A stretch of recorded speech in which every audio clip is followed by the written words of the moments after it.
अस्सलाम वालेकुम, welcome back to my channel. This is Kiran पियंस चैनल। और आज की वीडियो में हम लोग स्पेशल करने वाले हैं। आज हम फार्माकोग्नोसी का एक फेमस टॉपिक पढ़ेंगे जो कि है ट्रेडिशनल सिस्टम ऑफ मेडिसिन। ठीक है, ट्रेडिशनल सिस्टम ऑफ मेडिसिन पढ़ने से हम लोगों को क्या फ़ायदे होंगे। हम लोगों को फ़ायदा होगा कि जो पुराने ज़माने में जो मेडिसिन का सिस्टम था वो कैसे था। ठीक है, एक पॉइंट ये हमें मिलेगी कि इस लेक्चर को समझने के बाद हमें ये फ़ायदा होगा कि हमें नॉलेज मिलेगी कि एंशिएंट पीरियड ऑफ टाइम में जो है लोग जो है कैसे मेडिसिन यूज़ करते थे और किस तरीके से जो है नॉलेज जो है ट्रांसफ़र हुई from generation to generation. Second ये कि जो भी हेल्थ से रिलेटेड लोग हैं उनके लिए तो फ़ायदेमंद ये टॉपिक है, लेकिन ये है कि जो हेल्थ से रिलेटेड नहीं है जो पीपल, वो भी इस टॉपिक में से फ़ायदा उठा सकते हैं, क्योंकि ये जो टॉपिक है इसमें जो हम हर्ब्स और शर्ब्स और प्लांट्स के बारे में देखेंगे कि वो कितने फ़ायदेमंद होते हैं और हम लोग उनमें से कैसे मेडिसिन्स बनाते हैं और कैसे मेडिसिन्स जो हैं हम लोगों की बॉडी पे एक्ट करती हैं। तो हम लोग स्टार्ट करते हैं अपना टॉपिक। तो first of all, what is traditional? Traditional means the knowledge transmission or transfer of knowledge from generation to generation. It means that जो हमें नॉलेज मिली है आज तक, जो भी नॉलेज है वो हमारी एंशियंट लोगों से मिली है। जो पुराने लोग थे, आपस में जो पॉपुलेशन थी उस वक्त थी, वहाँ से हमें ट्रांसफ़र होकर मिली है। ठीक है, जो भी नॉलेज है मेडिसिन की।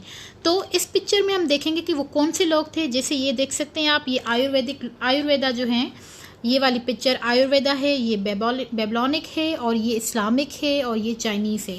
तो इट मीन्स इस कल्चर के जो भी लोग हैं, इन कल्चर के या इन रीजन के या इन रिलीजन के जो भी लोग थे, इनमें से हमें जो है जो भी आज मेडिसिन की जो अकॉर्डिंग टू द जो प्लांट में से मेडिसिन बनती हैं, तो इन लोगों में से हम लोगों को नॉलेज मिली है कि प्लांट में से मेडिसिन कैसे बनती है और ये उस वक्त जो है मेडिसिन आपस में कैसे यूज़ करते थे। तो वो कौन कौन से लोग थे?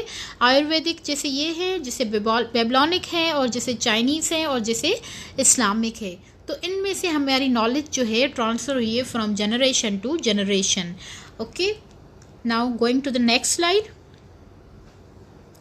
तो इस स्लाइड में हम लोग सोचेंगे कि what is a traditional medicine is, मतलब ट्रेडिशनल मेडिसिन है क्या। तो ये जो पिक्चर्स हैं, ये छोटी वाली, ये शो करती हैं रीजन को। जैसे कि ये fish revolving around in the circle है, ये रिप्रेजेंट कर रही है चाइनीज़ सिंबल को। तो ट्रेडिशनल मेडिसिन है क्या? Basically according to the World Health Organization defines traditional medicine is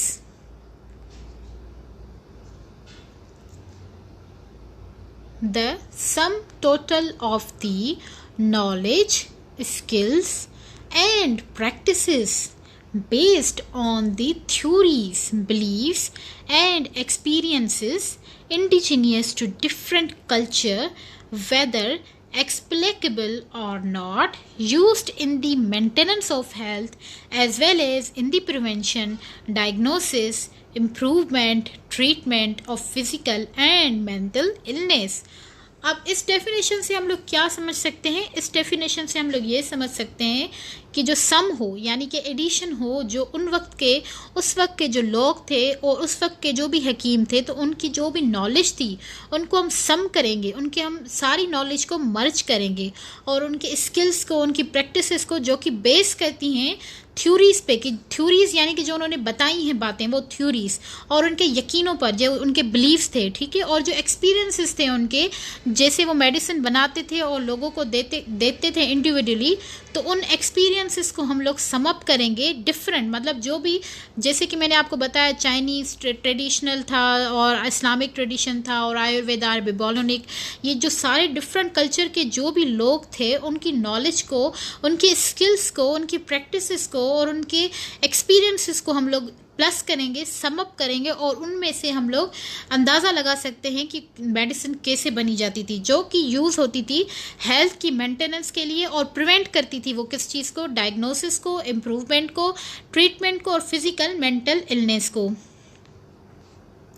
तो हम लोग इस डेफिनेशन से क्या अंदाज़ा लगा सकते हैं? हम लोग अंदाज़ा लगा सकते हैं कि जो भी टोटल सम हो नॉलेज का, स्किल का और प्रैक्टिस का, जो कि बेस करता था थ्योरीज और बिलीव्स पे। कौन से लोग थे वो? जो डिफरेंट रिलीजन और कल्चर थे, जो कि इंडिजीनियस थे, यानी कि हैबिटेट उनका बताता है कि हैबिटेट कौन कौन से हैबिटेट से लोग बिलोंग करते थे, और लोगों की उनकी नॉलेज, उनकी जो भी स्किल्स और एक्सपीरियंसेस थे उनको सम अप करेंगे, जो कि मददगार होगा प्रिवेंशन, यानी कि प्रिवेंशन जो प्रिवेंट करे और डायग्नोसिस और इम्प्रूव करे ट्रीटमेंट को, चाहे वो फिजिकल हो या फिर मेंटल इलनेस हो। तो ये है according to the WHO World Health Organization definition. उसके बाद हम लोग आ जाएंगे कि ट्रेडिशनल सिस्टम ऑफ मेडिसिन के टाइप्स कितने हैं। तो types of traditional medicine according to the books, different books, so we can estimate the traditional system of medicines के 4 टाइप हैं। Number 1 is a Chinese traditional medicine, number 2 is a Ayurvedic system of medicine, number 3 is a Unani medicine, number 4 is a homeopathic system। तो ये 4 क्या है? ये 4 classes हैं, types हैं traditional medicine की। तो प्रिंसिपल्स के क्या है? प्रिंसिपल ये है कि चाइनीज ट्रेडिशनल मेडिसिन का प्रिंसिपल है qi, force and yin and yang. Okay. Ayurvedic system of medicine का क्या है? Tridosha, that means vata, pitta and kapha. The word tridosha means, tri means 3, dosha means cause. The cause of the disease is the vata, pitta and kapha. And Unani medicine which is a body humours. ये आगे चल के मैं आप लोगों को ब्रीफली डिस्क्राइब करूँगी कि ये चीज़ें हैं क्या। उसके बाद है होम्योपैथिक सिस्टम। होम्योपैथिक सिस्टम में हम लोग कहेंगे लाइक क्योर्स लाइक। ओके। तो ये सारे 4 प्रिंसिपल्स हैं किसके? टाइप्स ऑफ ट्रेडिशनल मेडिसिन के। अब हम इस स्लाइड में क्या पढ़ेंगे? हम इस स्लाइड में पढ़ने जा रहे हैं कि why pharmacist other medical professional should know about traditional system medicine. यानी कि फार्मासिस्ट और अदर जो भी मेडिकल से रिलेटेड जो भी प्रोफेशनल्स हैं, जैसे नर्सिंग, MBBS, BDS एक्सेट्रा जो भी हैं, तो उनके लिए ट्रेडिशनल सिस्टम ऑफ मेडिसिन को समझना क्यों ज़रूरी है।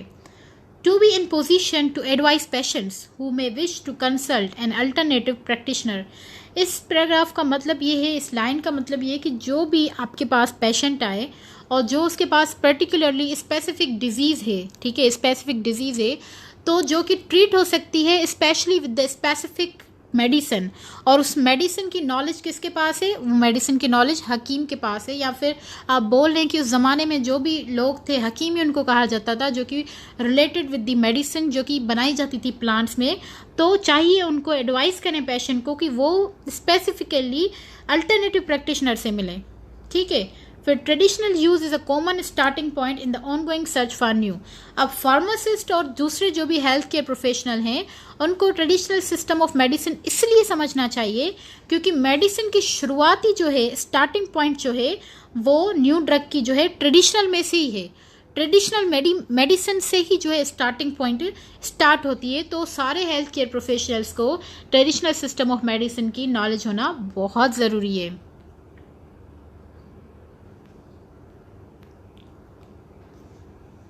उसके बाद जाएंगे कि ट्रेडिशनल सिस्टम ऑफ मेडिसिन को रिव्यू करेंगे कि traditional system of medicine is, in the simple words we can say, the sum total of the knowledge,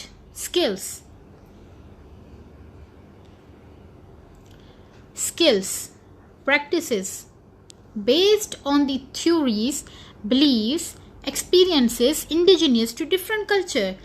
जो मैंने आपको पहली स्लाइड में मतलब समझाया कि ट्रेडिशनल सिस्टम ऑफ मेडिसिन है क्या, मतलब सम करें, टोटल करें जो नॉलेज जो उन लोगों, उन वक्त के दौर के लोगों की थी और जो उनकी स्किल्स थी और जो उनकी प्रैक्टिसेस थी, जो कि बेस करती हैं थ्योरीज पे और यकीन पे और एक्सपीरियंस पे, जो कि डिफरेंट कल्चर के लोग थे, और उनको सारी नॉलेज को हम लोग मर्ज करेंगे तो वो होगी ट्रेडिशनल सिस्टम ऑफ मेडिसिन। अब ट्रेडिशनल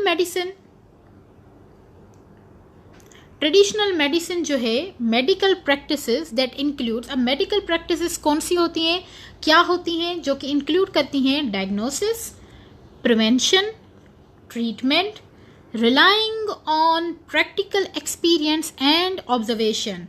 ये हो गई ऑब्जर्वेशन, यानी कि ऑब्जर्वेशन हो, प्रिवेंट करे, जो चीज़ होने वाली है, जो डिजीज़ आने वाली है, उस चीज़ को, उस डिजीज़ को प्रिवेंट करे, रोके। और प्रैक्टिकल ऑब्जर्वेशन हो, यानी कि अपने दिमाग से वो ना काम करे, जो उन्होंने काम किया है अपनी लाइफ में, प्रैक्टिकली जो पेशेंट्स को ठीक किया है, उन एक्सपीरियंस के तहत जो है मेडिकल प्रैक्टिस हो तो हम लोग मेडिसिन उनको जो है पर्टिकुलर पेशेंट को दी जाए।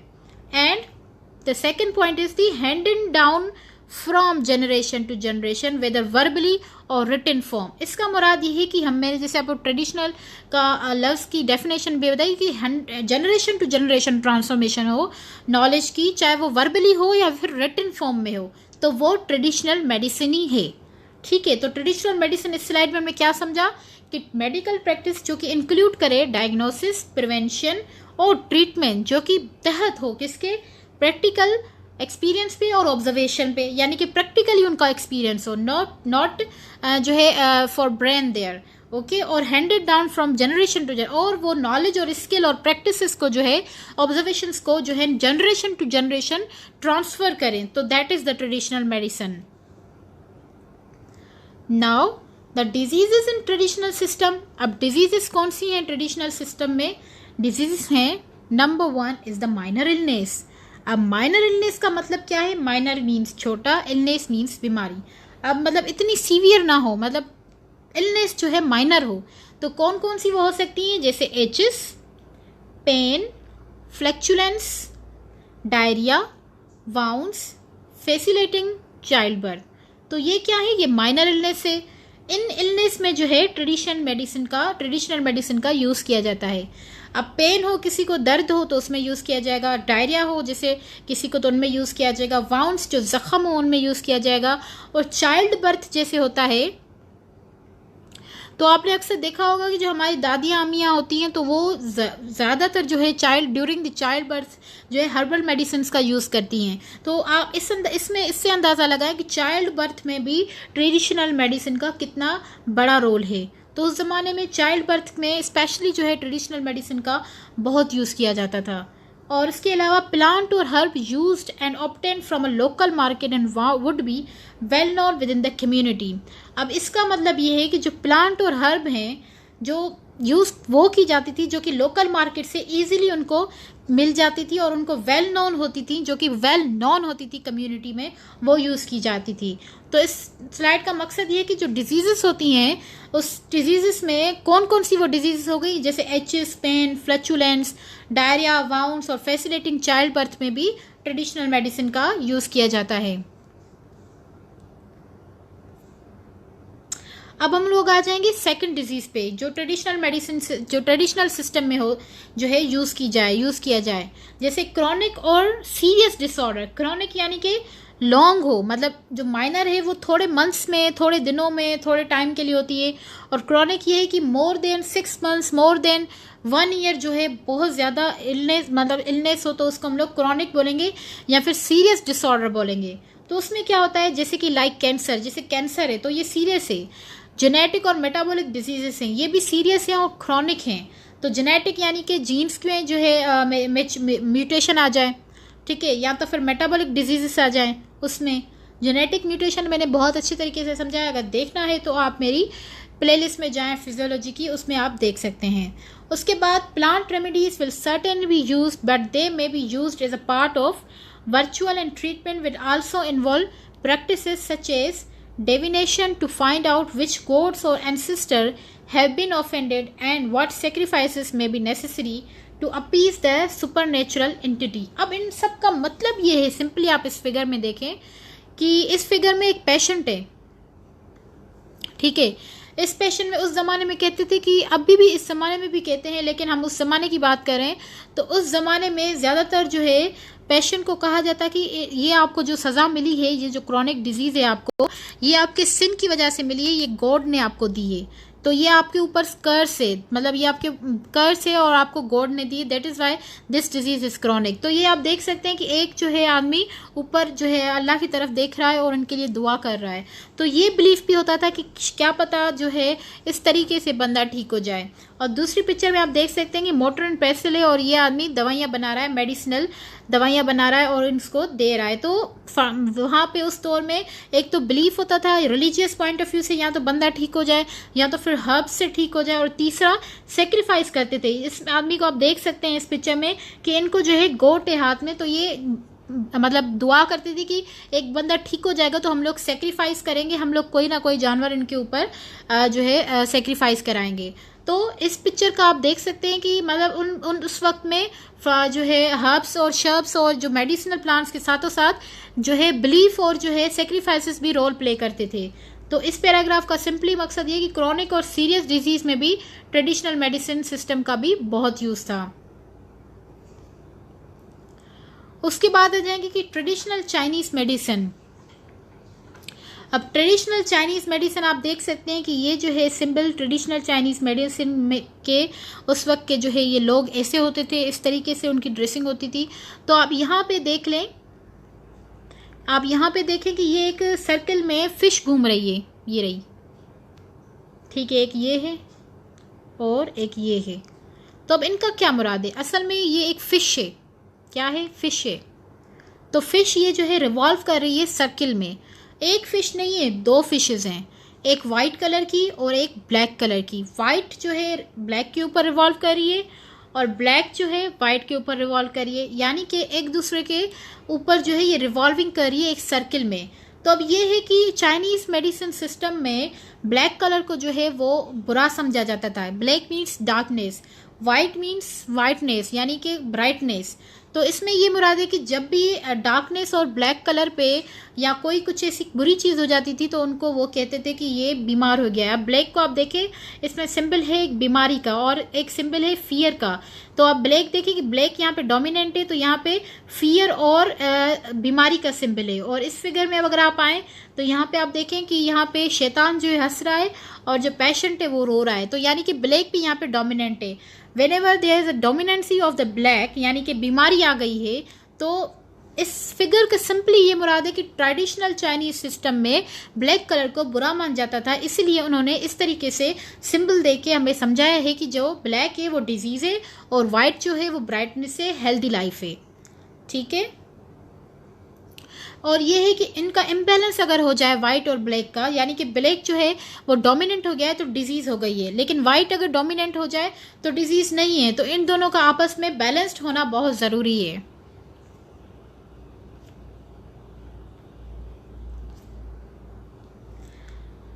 तो अब हम लोग आ जाएंगे कि traditional Chinese medicine is a philosophically based as a holistic therapy. The concept of balance and harmony is supremely important. अब इसका मुराद ये है कि चाइनीज ट्रेडिशन सिस्टम में हमेशा वो कहते हैं कि हॉलिस्टिक हो, यानी कि पूरे फैक्टर्स जो भी हैं जैसे बॉडी, स्पिरिट, माइंड जो भी हैं ये आपस में बैलेंस्ड हो, यानी तीनों जो है साथ साथ जो है सारे जो है फैक्टर्स जो कि इंसानी सेहत को ठीक करते हैं वो सारे जो है बैलेंस्ड हो, फिर वेलनेस होगी, फिर हेल्दी लाइफ होगी, जैसे माइंड और बॉडी और स्पिरिट।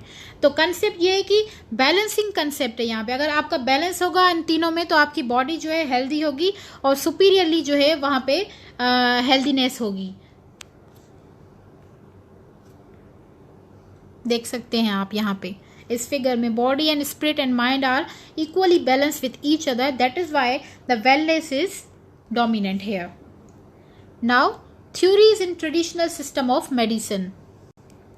तो उसमें थ्योरीज जो है चाइनीज थ्योरीज कौन सी थी ट्रेडिशनल सिस्टम में, जो थी की is the essential life force. की और chi is a permeates everything.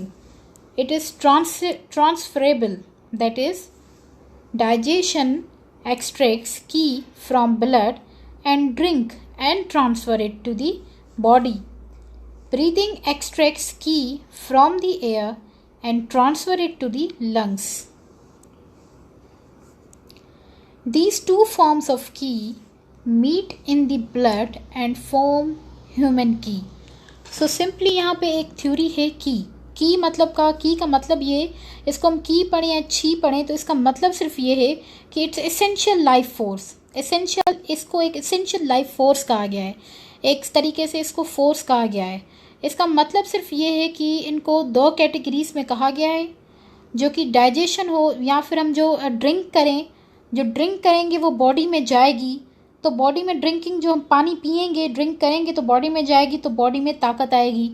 और दूसरा ये कि हम ब्रीदिंग करेंगे, हवा में से एयर जो हम ब्रीथ कर रहे हैं वो लंग्स में जाएगी तो हम सांस ले पाएंगे, ठीक है। यानी कि हम एक तो फैक्टर ये होगा कि हम खाएं पिएं तो हमारी वो बॉडी में जाए, दूसरा ये कि हम सांस लें तो वो जीने की जैसे सांस लें तो हम सांस ले पाए, तो ये इंसान बनाती है।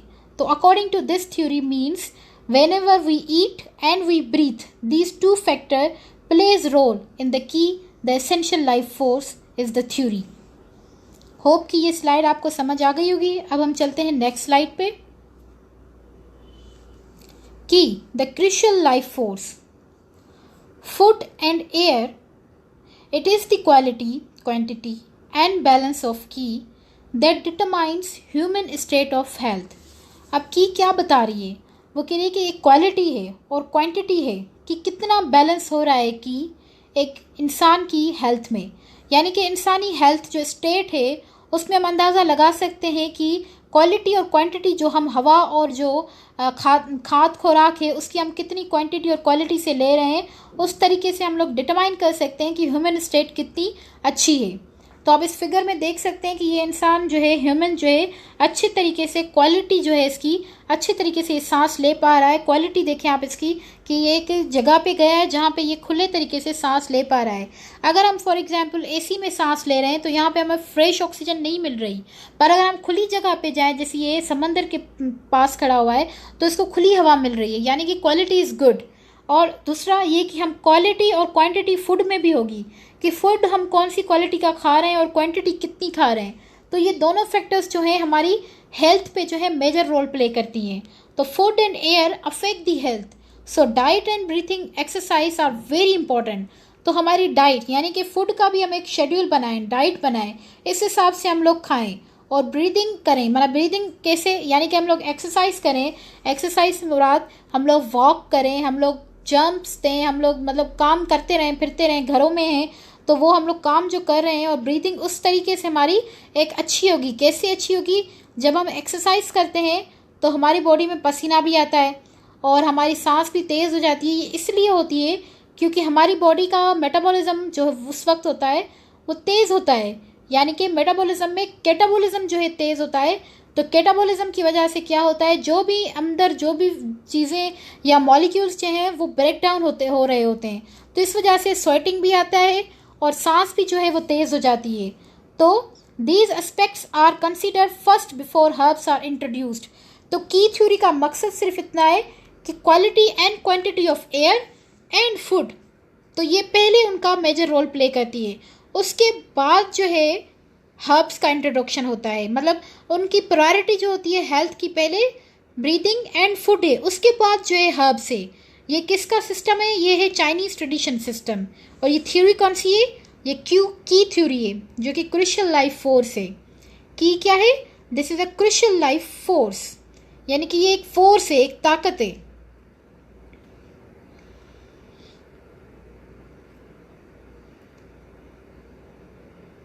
अब यिन एंड यांग, यिन और यांग क्या होता है, तो the theory of yin and Yang still permeates all aspects of Chinese thought. Yin is a negative, passive, dark and female. It's a water. And Yang is a positive, active, bright, male, fire. अब इसका क्या मुराद है, Yin और Yang का क्या मुराद है असल में यहाँ पे Yin को ये कंसीडर कर रहे हैं फीमेल और Yang को कंसीडर कर रहे हैं इस, अगर आप फिगर में देखें ये वाली फिगर जिसमें फिशेस एक दूसरे से रिवॉल्व कर रही हैं, तो यहाँ पे जो फिश वाइट कलर की है, डार्क है, ठीक है, सॉरी वाइट नहीं ब्लैक, तो यहाँ पे जो डार्क ब्लैक कलर है जो पैसिव है और नेगेटिव है उसको फीमेल कंसीडर कर रहे हैं, ठीक है, और वाटर उसको कंसीडर कर रहे हैं। और अगर यांग पे आए तो yang is a positive, it's a male, it's a bright, it's a active. तो यिन और यांग का मतलब ये है कि yin is a female, yang is a male. So female को उनकी कल्चर में या उनके जो सिस्टम में है उनको नेगेटिव करार दिया गया है, और मेल को जो है पॉजिटिव करार दिया गया है कि वो फायर है, ब्राइट है, वाइट है, और फीमेल को वहाँ पे नेगेटिव और डार्क और पैसिव कहा गया है। इसका मुराद ये कि डिजीज़ कहा गया है। इस यिन को डिजीज़ कहा गया है, यांग को जो है हेल्दी लाइफ कहा गया है। तो थ्योरी ऑफ यिन एंड यांग का मकसद सिर्फ इतना है कि negativity and positivity of the health. तो आप यहाँ देख सकते हैं वही सेम फिगर है कि वाइट और ब्लैक फिश एक दूसरे के ऊपर रिवॉल्व कर रही हैं। तो black is a yin and white is a yang. तो white yang means male and yin जो है फीमेल है जो कि ब्लैक है, जो कि डिजीज काज कर रही है, और जो यांग है it's a white is a healthy, brighter and active, and yin was the passive.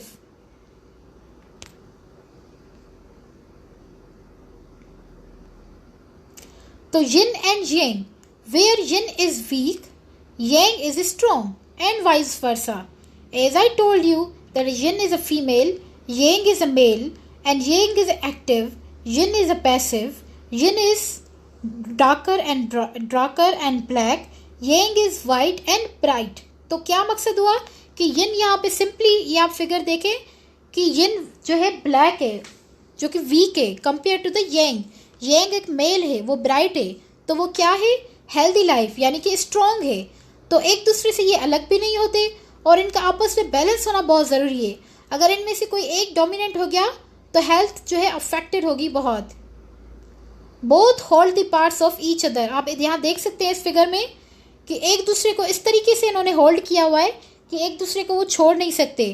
तो इसका थ्योरी का मकसद सिर्फ इतना है कि बॉडी में जो भी फैक्टर्स हैं वो आपस में इक्वली बैलेंस्ड हो ताकि बॉडी जो है सही फंक्शन कर सके। तो yin and yang according to the Chinese tradition system is the concept of the health, bad health और healthy health. The 5 elements, the earth is separated into wood, fire, earth, metal and water. They control everything on earth and each is connected with a vital organ of the body. अब इसका क्या मकसद है? जो 5 elements हैं जो कि इंसानी हेल्थ को चला रहे हैं वो कौन कौन से हैं? एक तो वुड यानी कि जो पेड़ पौड़ में जो काठ होता है, सिंधी में काठ कहते हैं उसे, तो वुड। फायर यानी कि आग। अर्थ मेटल यानी कि जो मेटल है, आयरन है। वाटर यानी कि पानी। तो ये क्या कर रहे हैं? ये इसेंशियल एलिमेंट्स हैं। इसेंशियल एलिमेंट्स जो कि कंट्रोल कर रहे हैं हर एक ऑर्गन को जो कि कनेक्टेड है एक दूसरे से। तो ये एलिमेंट्स क्या कर रहे हैं? ये प्ले कर रहे हैं role in the control of the body mechanism and body running system. They control everything on earth. Earth का क्या मुराद है यहाँ पे? अर्थ हम सिंपली यहाँ पे अज्यूम कर सकते हैं कि एक स्टमक यानी कि पूरी बॉडी का एक स्टमक जिसपे ये प्ले कर रहे हैं रोल।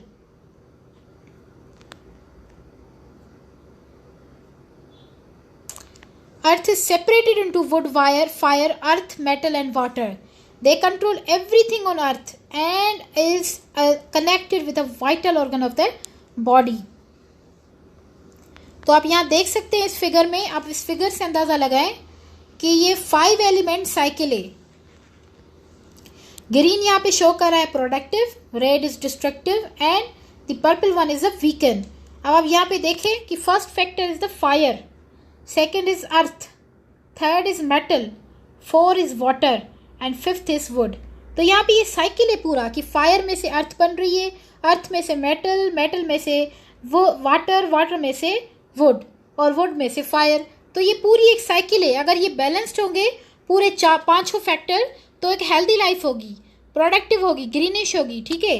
अगर वो हेल्दी नहीं होगी, read it means the destructive. अगर ये इम्बैलेंस है तो ये डिस्ट्रक्टिव है, अगर थोड़े से इम्बैलेंस है तो ये वीकन है. तो ये जो फैक्टर्स हैं ये चाइनीज़ ट्रेडिशन सिस्टम ने बताए हैं कि ये फैक्टर्स जो भी एलिमेंट्स हैं ये रोल प्ले कर रहे हैं हेल्दी लाइफ के बनाने में. तो ये साइकिल है पूरी. फायर में से अर्थ, अर्थ में से मेटल, मेटल में से वाटर, वाटर में से वुड. तो यहाँ पे हम अज्यूम कर सकते हैं earth is a stomach, okay.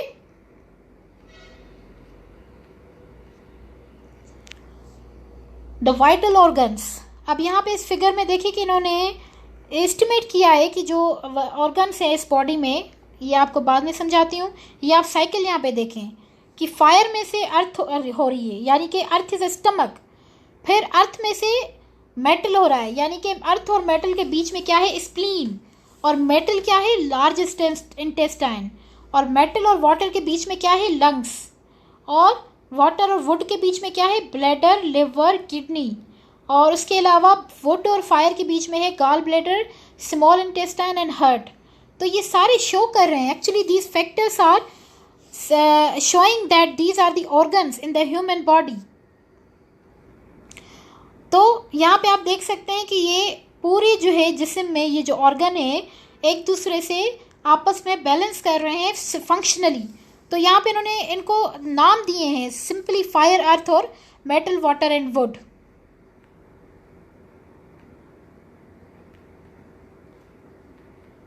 उसके बाद हम आ जाएंगे origins of diseases, towards the origin of diseases. So origin of diseases में हम डिस्कस करेंगे that bacteria, viruses and chemicals are not considered to be काज।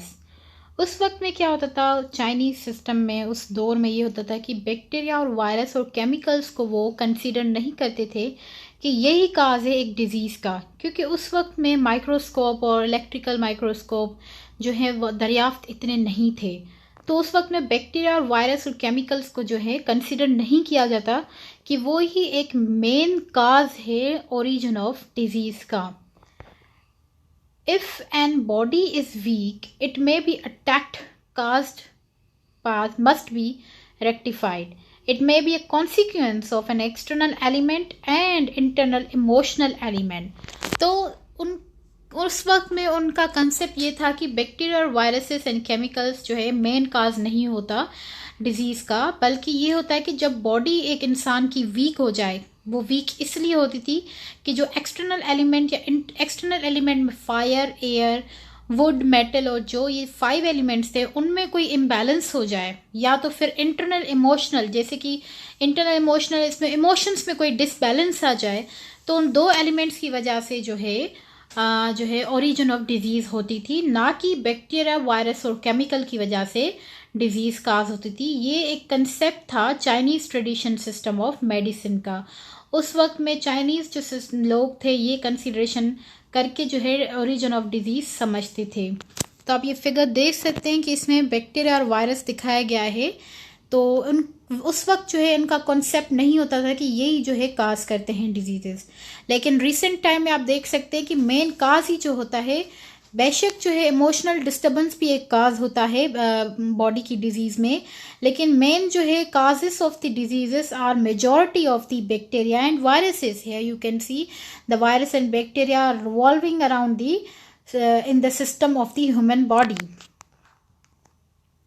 सो ये स्लाइड ये थी। अब इसके बाद हम जाएंगे दूसरी स्लाइड पे। तो 6 एलिमेंट्स होते हैं wind, cold, summer heat, dampness, dryness, fire.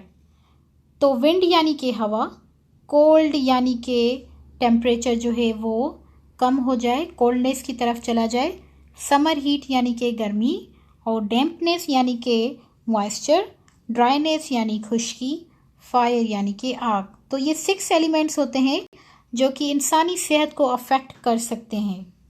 Most people if healthy not affected by the 6 extremes, but if the body is lacking in key or whether environment are abnormal, at that point may cause disease symptom। अब इस paragraph में 2 बातें की गई है। एक तो वो लोग, मेजॉरिटी जो लोगों की है वो हेल्दी होते हैं, अफेक्ट नहीं कर पाते, ये 6 एलिमेंट्स उन पे अफेक्ट नहीं कर पाते, क्योंकि उनकी QI यानी कि की जो है उनकी मेंटेन्ड है। की यानी कि एसेंशियल फोर्स जो है उनकी मेंटेन्ड है, यानी कि फूड एंड ब्रीदिंग उनकी मेंटेन्ड है, that is why they are healthy. पर अगर यहाँ पे 6 एलिमेंट्स भी उनके ऊपर अफेक्टेड हो जाए, की फैक्टर भी उन पे अफेक्ट हो, की फैक्टर भी इम्बैलेंस हो जाए, और एनवायरमेंटल फैक्टर्स भी जो है एबनॉर्मल हों, तो उस पॉइंट पे जो है डिजीज़ के सिम्टम्स आ सकते हैं।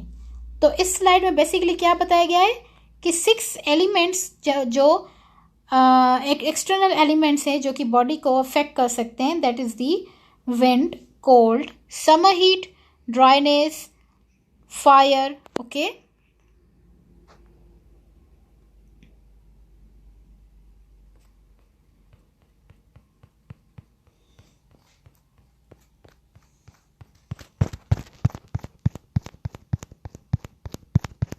कुछ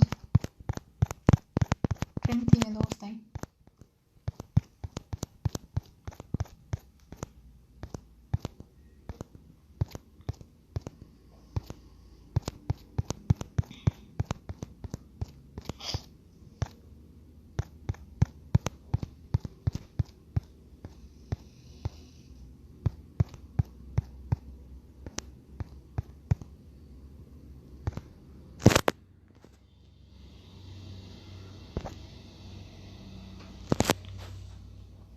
तो उसके बाद हम लोग आ जाएंगे द 7 इमोशंस.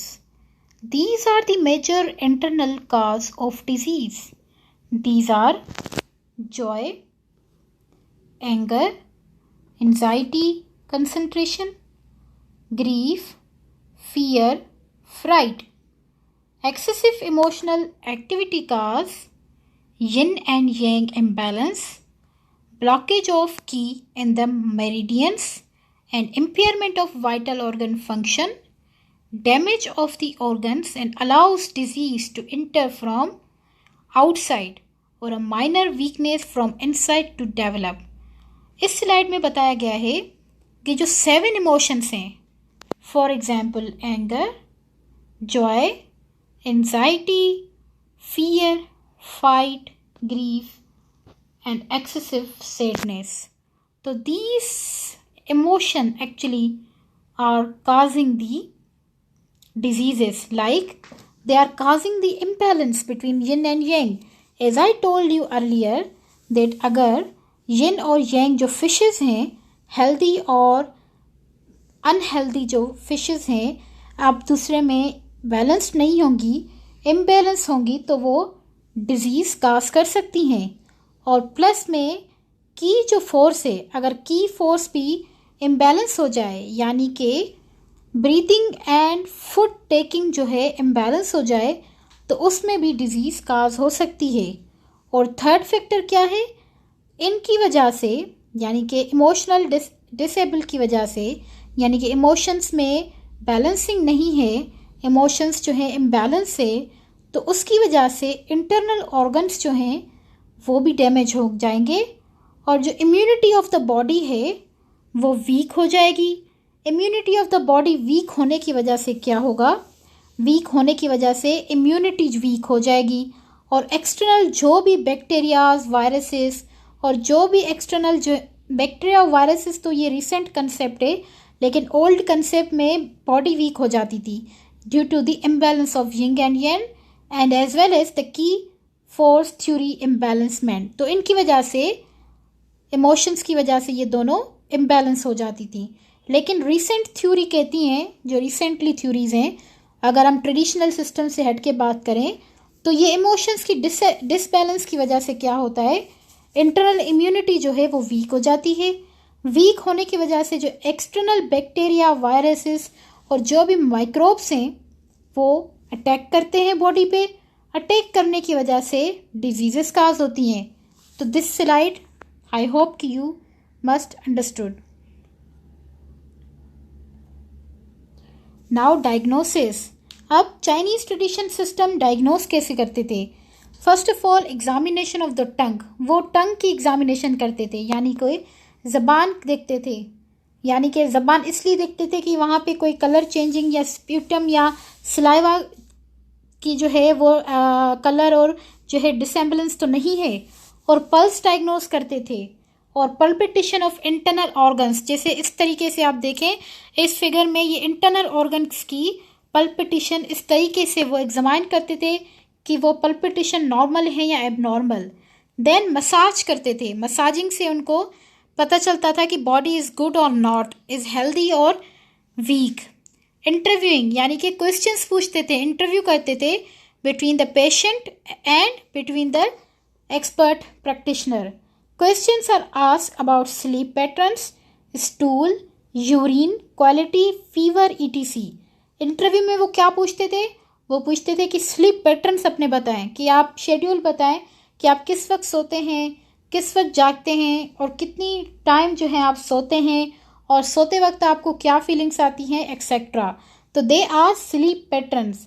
उसके बाद स्टूल की क्वांटिटी और क्वालिटी और यूरिन की क्वांटिटी और क्वालिटी पूछते थे, क्योंकि उनसे जो है एग्जामिनेशन होती थी कि whether the patient having disease और नॉट.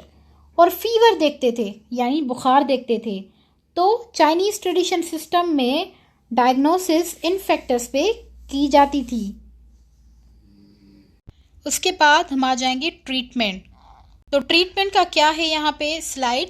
ट्रीटमेंट बताई गई है. The purpose is to rectify harmony, restore qi and the yin and yang balance. यानी कि इससे मुराद ये है कि ट्रीटमेंट में वो देखते हैं कि यिन और यंग का बैलेंस जो है वो सही है या नहीं है. तो फिर उससे वो रीस्टोर करते थे, रेक्टिफाई करके रीस्टोर करते थे उनका बैलेंस. यानी जो इम्बैलेंस जो यिन और यांग में हो गया है उनको वो बैलेंस करने की कोशिश करते थे. पहले उनका पर्पस ये होता है, पहले उनका टारगेट ये होता था. That examples are cold diseases such as cold in lungs, cough, vomiting are considered to be a deficiency of yang, and treatment would be with a warming herb such as ginger. तो उस वक्त में ये होता था कि कोई cold बीमारी हो जाए, यानी कि कफ हो जाए, कोल्ड हो जाए लंग्स में, वोमिटिंग हो जाए, तो वो समझते थे कि डेफिशिएंसी हो गई है यांग की. यानी yang is a healthy life, I already told you. Yang is a male bright. तो उसमें क्या आ गई है, उसमें जो है डेफिशिएंसी आ गई है. तो उस डेफिशिएंसी को ख़त्म करने के लिए वो यूज़ करते थे हर्ब्स, जैसे कि ये आप देख सकते हैं जिंजर. तो जिंजर को उस वक्त कंसिडर किया जाता था as a best remedy of the cough, cold and vomiting as well. तो पहले ट्रीटमेंट में उनका पर्पस क्या होता है? उनका पर्पस होता है कि यिन और यांग जो इम्बैलेंस हो गए हैं उनको बैलेंस करके जो है हम ट्रीटमेंट कर सकें. तो ये हो गई Chinese treatment, Chinese system treatment. Okay,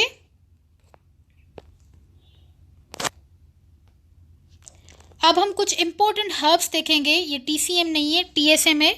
ठीक है, कुछ इम्पोर्टेंट टर्म्स देखेंगे या हर्ब्स देखेंगे जो कि यूज़ होती हैं. तो लैटिन नेम देखेंगे, इंग्लिश नेम देखेंगे और उनकी नेचर और उनके मेडिसिनल यूजेस. तो लैटिन नेम में सिनामम केशिया, इंग्लिश नेम उसका है चाइनीज सिनामन, और नेचर उनकी है पंजेंट, स्वीट, वेरी हॉट, और वो यांग होते हैं, यानी कि male. Yang is a male, bright, active and it's a healthy life. तो मेडिसिनल यूजेस उसके क्या हैं? Diarrhoea, tonic, dysmenorrhoea. तो हम इसमें क्या अंदाज़ा लगा सकते हैं कि Cinnamomum cassia is a Latin name, Chinese cinnamon is English name, its nature is pungent, sweet, very hot, and that is the yang, and its medicinal uses are diarrhea, tonic, dysmenorrhea. After that, the second herb is the Ephedra sinica. It's a Latin name, and its English name is the Ephedra. And since the nature is the pungent, slightly bitter, warm, and yang, its medicinal use is the bronchial asthma, that is the hay fever. तो ये भी क्या हो गई, ये वाली herb Ephedra is also a yang, यानी it's a male, it's a bright, it's a healthy life, it's active. तीसरी हर्ब कौन सी है? पेनिक्स गिनजेंग, जो कि इंग्लिश नेम है गिनसेंग. नेचर उसकी क्या है? Sweet, neutral. मेडिसिनल यूजेस क्या है उसके? Tonic, aphrodisiac, appetite stimulant.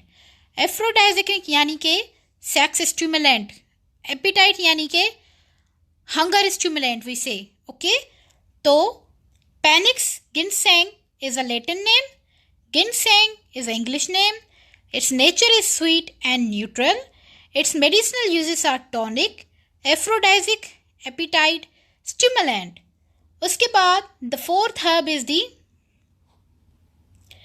रियम palmatum. Its English name is a rhubarb. Nature is bitter, cold, yin. It's a yin, not a yang. Yin is a female. It's a disease.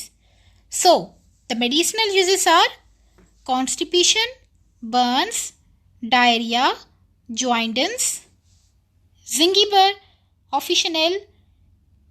The last herb, which is English name is ginger. Its nature is pungent, sweet, very hot, and it's a yang. Yang is a male, bright, active, and healthy life. Its medicinal uses are nausea, vomiting, colds, and diarrhea. Okay. So these are the herbs which are used in the Chinese tradition system. Now come towards the Ayurveda. Ayurveda is very important because it is related to the Indus Valley civilization. Vedas are the knowledge which was written on the, ये लिखी गई थी वेदास जो है समंदर के किनारों पे, ठीक है, समंदर के किनारों पे लिखी गई, फिर वहाँ से जो है समंदर के किनारों से उनको पिक किया नॉलेज को और बुक्स में लिखा गया, जो कि इंडियंस ने बुक्स बहुत पब्लिश की और उनकी बुक्स में जो है वेदास की नॉलेज बहुत है, जो कि इंडस वैली के ऊपर जो है किनारों पे, ये आप देख सकते हैं मैप में कि इंडस वैली से इसकी ओरिजिन है, कि वेदास की origin is from the Indus valley and now it's written in the many books. So we estimate the knowledge from the books here. So coming to now we are on the Ayurveda. So Ayurveda is the most ancient of all. Ayurveda सबसे ancient है, मतलब सबसे, और patients are treated individually with personalized drugs. अब इसका क्या मुराद है? इसका मुराद ये है कि आयुर्वेदा जो है ये एंशियंट है सबसे, और इसमें जो भी पेशेंट्स थे वो ट्रीट किए जाते थे इंडिविजुअली स्पेशलाइज्ड ड्रग्स से, यानी कि western medicines where population are universal and all drugs can be administered to the majority. इसमें ये कि हम वेस्टर्न इंग्लिश ड्रग्स जो भी होती हैं वो जब पब्लिश होती हैं तो उनकी जो है क्लिनिकल ट्रायल 250 और 400 पेशेंट्स पे जब की जाती है तो उनमें से वो एस्टिमेट करके ड्रग को जो है सब पेशेंट्स के लिए जो है इन्वेंट कर देते हैं. पर आयुर्वेदा में ये होता था कि वो बॉडी की स्ट्रेंथ, बॉडी की नेचर और बॉडी को देखकर जो है वो इंडिविजुअली ड्रग्स जो हैं पर्सनलाइज करते थे. जैसे कि दिस इज़ अ पंडित, ये जो है उस वक्त जो है सारा कुछ जो है ट्रीटमेंट पेशेंट्स की इंडिविजुअली करते थे, और ये आप देखें कि ये वेस्टर्न मेडिसिन है जो कि मतलब मोस्ट ऑफ द पीपल के लिए सेम होती है. This is the Ayurveda. Ayurveda जो है इंडस वैली सिविलाइजेशन है. ये जो भी आप हर्ब्स देख रहे हैं यहाँ पे, ये Ayurveda is the science of a life और longevity that teach the power of nature. तो इंडस वैली से जो भी हर्ब्स वगैरह मिली हैं वो असल में नेचर हैं, नेचर की चीज़ें हैं.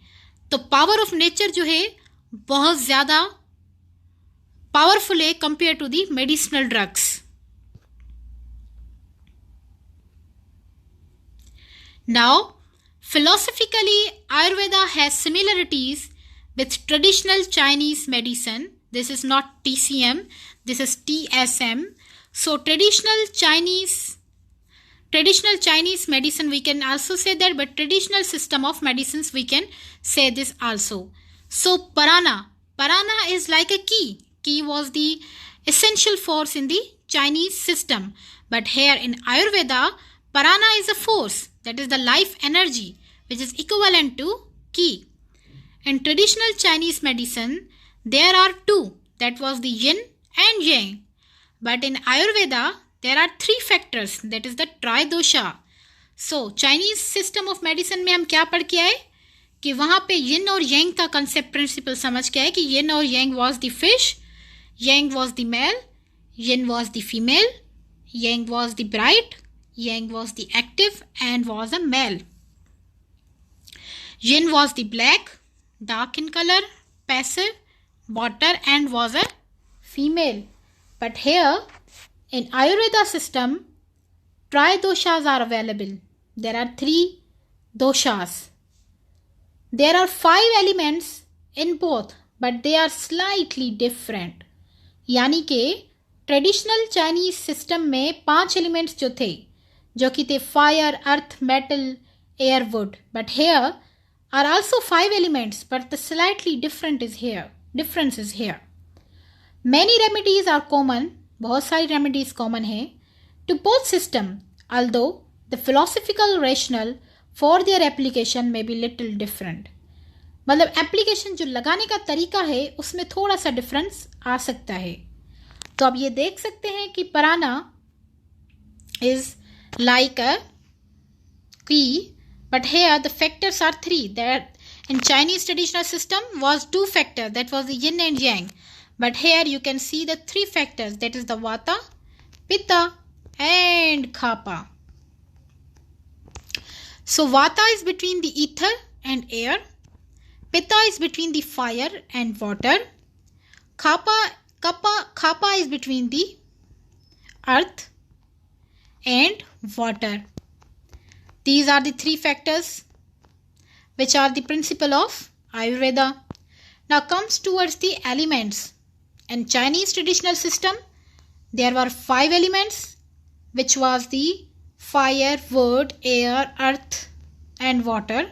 But here the slightly difference is, there are also 5 elements here in the Ayurveda system, but the difference is only the water, not water, wood. Okay, the fire goes into the earth goes into the metal goes into the water goes into the wood. So these are the 5 elements of the Ayurveda system. और जो भी remedies हैं वो सारी common हैं, बस जो लगाने का तरीका है आयुर्वेदा में वो थोड़ा सा डिफरेंस है. तो ट्राइदोषा यानी कि तीन काजेस, 3 दोषास जो कि डिजीजेस काज कर रहे हैं, vata, pitta, kapha, the 3 humours. Humour means body fluid. So here you can see in this figure, vata is between in the ether and air, pitta is between the fire and water, kapha is between the water and earth. 3 basic principle और humors known as tridosha. जो 3 principles हैं या फिर body fluids हैं, body fluids तो नहीं कह सकते, fluid like nature we say that, उसको हम बोलते हैं tridosha. The 3 humors, that is the vata, pitta, kapha, rule all biological or psychological, physiopathological task of the body in mind. इस लाइन का मतलब ये है कि 3 जो ह्यूमर्स हैं यानी कि फ्लूइड्स हैं, जैसे कि वाता, पित्ता एंड खापा, उनका सारे जिस्म पे रोल है, वो रूल कर रहे हैं, हुक्मरान हैं, बायोलॉजिकली भी, साइकोलॉजिकली भी, फिजियोपैथोलॉजिकली भी. यानी कि बायोलॉजिकल जो नॉर्मल फंक्शंस हो रहे हैं उसमें भी उनका रूल है, मेंटली या साइकोलॉजिकली भी उनका रूल है, और जो डिजीज़ लग जाए पैथोलॉजिकली भी उनका रोल है, दिमाग पे भी और जिस्म पे भी. तो ये vata, pitta, kapha are the factors which causes the disease in the Ayurveda system. The most requirement for diagnosis and treatment of disease is to know the correlation between the humours. अब इसका क्या मकसद है? इसका मकसद ये है कि डायग्नोसिस की रिक्वायरमेंट या फिर ट्रीटमेंट डिजीज़ की करने के लिए हम लोगों को पता होना चाहिए कि इन तीनों में क्या कोरिलेशंस हैं. वाता, पित्ता, कापा आर दी ह्यूमर्स, 3 ह्यूमर्स, इनमें क्या जो है कोरिलेशन है. तो इस कोरिलेशन से हम अंदाज़ा लगा सकते हैं about the diagnosis and the treatment of disease. Okay, this is the Ayurveda system we are discussing. Now go towards the next slide. So in this slide we will discuss the tridosha. In tridosha works in harmony and functions in a balanced manner. The result is health and a sense of well-being and vice versa. अब इसका मकसद सिर्फ इतना है कि जो वाता, पित्ता and kapha है, जो कि vata is between ether and air, pitta is between fire and water, kapha is between water and earth, तो ये तीनों आपस में बैलेंस्ड हैं. इस तरीके से बैलेंस है, इस मैनर में बैलेंस है, जो कि हेल्थ और sense of the human body है वो मेंटेन्ड है. त्रायदोषा अगर इम्बैलेंस हो जाए आपस में, यानी कि अगर पित्ता ज़्यादा हो जाए, कापा कम हो जाए, वाता ज़्यादा हो जाए, तो इम्बैलेंस की वजह से क्या होता है, डायग्नोसिस भी नहीं होती. डायग्नोसिस होती है लेकिन उससे डायग्नोसिस होने मतलब वो डायग्नोस होगा और ट्रीटमेंट भी उनकी सही तरीके से नहीं, मतलब ट्रीटमेंट भी उस तरीके से लगा सकती है. लेकिन अनहेल्दी लाइफ जो होगी वो इम्बैलेंस दिलाएगी. बैलेंस जो वाता, पित्ता एंड कापा है वो हेल्दी लाइफ है according to the Ayurveda system. So, the Tridosha has newly been redefined as an equilibrium, balance and coordination between the three vital body systems. अब इसका क्या मकसद है? इसका मकसद ये है कि ट्राइदोषा जो है वो न्यूली फिर से बताया गया है, जो इक्विलिब्रियम है, बैलेंस जो है और जो कोऑर्डिनेशन है बॉडी की, वो सारा डिपेंड करता है तीन वाइटल बॉडी सिस्टम के. कौन कौन से? जैसे कि central nervous system, endocrine system, immune axis. These three are the vital body system. अब सेंट्रल नर्वस सिस्टम को कहा गया है वाता, एंडोक्राइन सिस्टम को कहा गया है पित्ता, इम्यून एक्सिस को कहा गया है कापा. तो ये सिस्टम्स जो तीन हैं इनसे कोरिलेट किया गया है ये तीन फैक्टर्स. ठीक है, vata is between the earth and air, and pitta is between the fire and water, which is essential system is the endocrine system, and kapha is between the earth and water, which is the immune axis. अब हम activities का यहाँ पे अंदाजा लगाएं इनसे correlate करके, तो ये हो सकता है कि ये रेगुलेट करती हैं मेटाबॉलिक एक्टिविटीज़. जैसे कि अगर हम यहाँ पे देखें तो metabolism is a pitta, you here see fire and water. तो मेटाबॉलिज्म में क्या होती है, कैटाबॉलिज्म एंड एनाबॉलिज्म, दोनों मेटाबॉलिज्म के टाइप्स हैं. तो कैटाबॉलिज्म में क्या आता है, वाता, यू कैन सी हेयर वाता. और सेंट्रल नर्वस सिस्टम क्या है, वाता. तो सेंट्रल नर्वस सिस्टम में कोई डिसेबलेंस आ जाए, कोई मतलब एक्टिविटी हो जाए बॉडी में, तो सेंट्रल नर्वस सिस्टम एक्टिव हो जाता है. एक्टिव होने की वजह से क्या होता है, कैटाबॉलिज्म होता है, जो कि वाता से कोरिलेटेड है. Vata is between the earth and air. तो एयर में क्या है, ऑक्सीजन. ऑक्सीजन क्या करवाती है, ऑक्सीडेशन, कैटाबॉलिज्म. तो कैटाबॉलिज्म को यहाँ पे कौन सी एक्टिविटी करार दिया गया है, वाता, जो कि सिस्टम कौन से है रिलेटेड, सेंट्रल नर्वस सिस्टम. उसके बाद आ जाता है एनाबॉलिज्म. एनाबॉलिज्म किस में है, इम्यून एक्सिस, जो कि है kapha, between the earth and water. तो इम्यून एक्सिस में क्या होती है, प्रोडक्शन. इम्यून एक्सिस क्या करवाता है, प्रोड्यूस करवाता है. तो इसलिए हम यहाँ पे कोरिलेट कर रहे हैं activities systems with each other. ठीक है, ये तीन फैक्टर्स जो हैं बैलेंस होंगे तो ह्यूमन हेल्थ जो है हेल्दी होगी. Now going towards the next slide. For example, when वाता इज आउट ऑफ बैलेंस. वाता क्या है यहाँ पे, वाता जो मैंने आपको समझाया, वाता here is the central nervous system and here is the catabolism is between the ether and air. तो आप यहाँ देख सकते हैं कि वाता अगर आउट ऑफ बैलेंस हो जाए, यानी central nervous system out of balance हो जाए, तो मेटाबॉलिज्म जो है ट्रबल में आ जाएगी, जो कि रिजल्ट देती है कैटाबॉलिज्म. यानी कि जैसे आप एक्सरसाइज करते हैं, resulting in increase catabolism which is breakdown और वीकनिंग ऑफ द बॉडी. जब आप एक्सरसाइज करते हैं तो एक्सरसाइज में सेंट्रल नर्वस सिस्टम क्या करता है, एक्टिव हो जाता है. एक्टिव होने की वजह से क्या करता है, मेटाबॉलिज्म ट्रबल में आ जाती है, जिसकी वजह से मेटाबॉलिज्म ट्रबल होने की वजह से कैटाबॉलिज्म होता है, जिसमें मॉलिक्यूल्स जो हैं ब्रेक डाउन होते हैं. ब्रेक डाउन होने की वजह से क्या होती है, बॉडी ज़्यादा वीकन हो जाती है, जब इंसान की बॉडी में ज़्यादा स्वेटिंग हो, पसीना हो, तो आप फील करें कि आप फ्रेश तो फील करते हैं, पर कुछ टाइम बाद आप वीक भी फील करते हैं। तो this is the reason when central nervous system is week, the वाता इज़ डिसेंबल, वाता और metabolism is in trouble, resulting in the catabolism and weaken in the body. अगर कैटाबॉलिज्म ग्रेटर, एनाबॉलिज्म ग्रेटर हो जाए catabolism से, तो क्या होगा? जैसे कि एनाबॉलिज्म मैंने आपको बताया, एनाबॉलिज्म यहाँ पे क्या है? Kapha, which is in the endocrine system. तो एंडोक्राइन सिस्टम में क्या हो रहा है कि rate of growth and repair of organ and tissues, यानी कि एनाबॉलिज्म अगर ज़्यादा हो जाए कैटाबॉलिज्म से, तो रेट ऑफ ग्रोथ और ऑर्गन्स की रिपेयरमेंट और टिश्यूज की रिपेयरमेंट ज़्यादा होगी, जो कि क्या था? कापा। Here you can see endocrine system. Endocrine system में क्या होती है? प्रोडक्शन। तो simple is that in Khapa earth and water, जब आप पानी देते हैं ज़मीन को तो क्या होती है? ऐसे प्लांट्स उगते हैं। तो सेम एज आप यहाँ पे ऐसे समझ लें। तो ये सारे जो कंसेप्ट थे ये आयुर्वेदा सिस्टम के हैं, ठीक है ना। अब डायग्नोसिस कैसे होती है आयुर्वेदा में? Taking medical history consist of astrological consideration.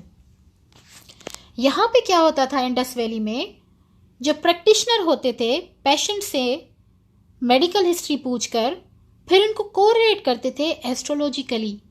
जैसे आजकल आप देखते हैं कि कोई आपको कहता है कि आपके सितारे गर्दिश में हैं, तो वो कोरिलेट करते हैं एस्ट्रोलॉजिकली, यानी कि एस्ट्रोलॉजिकली वो हेल्थ को कोरिलेट करते हैं मेडिकल हिस्ट्री पूछकर, ठीक है। उसके बाद examination of the trunk, properties of the urine, sweat and sputum. इसका मतलब क्या है? जैसे चाइनीज ट्रेडिशन सिस्टम में हम पढ़ के आए कि टंग की एग्जामिनेशन हो रही थी, यूरिन की प्रॉपर्टीज देखी जा रही थी, स्टूल की भी देखी जा रही थी, यहाँ पे स्वेट और स्प्यूटम की प्रॉपर्टीज देखी जाएंगी आयुर्वेदा सिस्टम में। तो ये हो गई इनकी Indus valley people of the Indus valley diagnosis in the Ayurveda system. तो Ayurveda system is very easy compare to the Chinese traditional system in every aspect.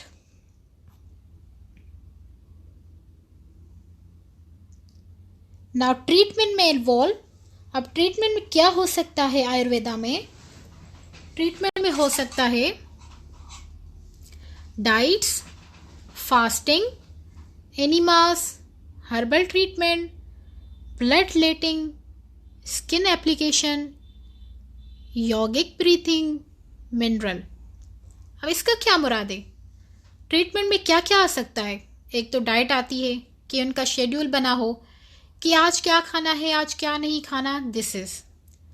और दूसरा फैक्टर है फास्टिंग, यानी कि पेट खाली रोज़ा रख के या फास्टिंग करके उनको मेडिसिन्स दी जाती थी ताकि उन पे वो असर करे।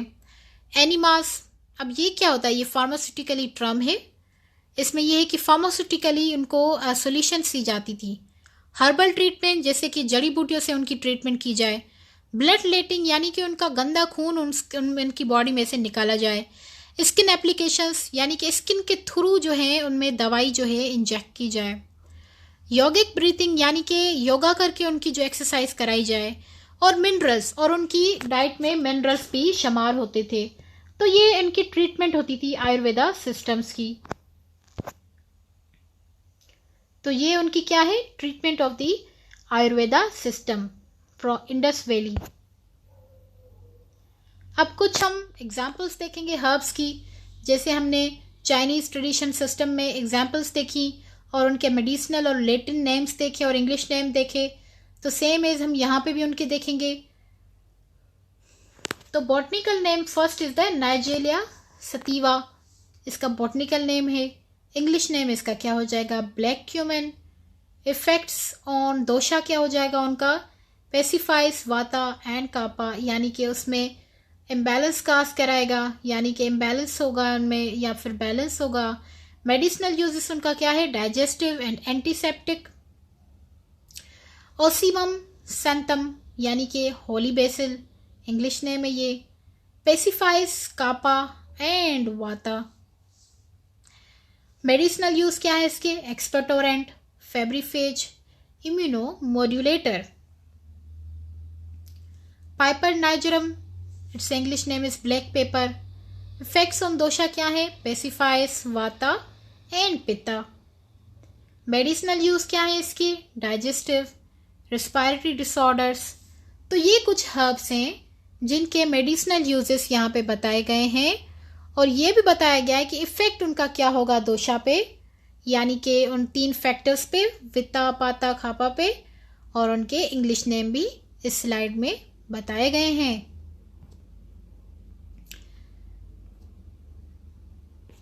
तो यहाँ पे होता है आयुर्वेदिक सिस्टम एंड अब हम चलेंगे यूनानी मेडिसिन पे। अब हम आ जाते हैं यूनानी मेडिसिन पे। तो यूनानी medicine like western medicine which also arise from the Greek background owes its origination to Hippocrates 460 to 377 BC. The most influential history figure in this golden era of Unani medicine was Avicenna 980 to 1037 AD. The canon of medicine that was known as कानून। सो इस slide में हम लोग समझेंगे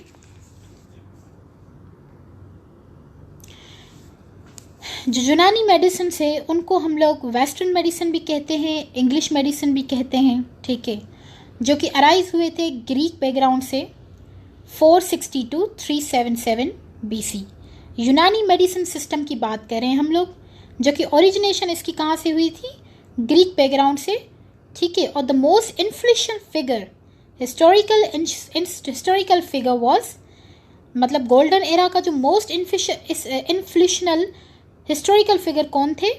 वो थे एविसिना 980 to 1037, जो कि बहुत मशहूर थे। उन्होंने किताब लिखी थी कैनन ऑफ मेडिसिन, जिसको कानून भी कहा जाता है। Leave from N Arabic translation of the material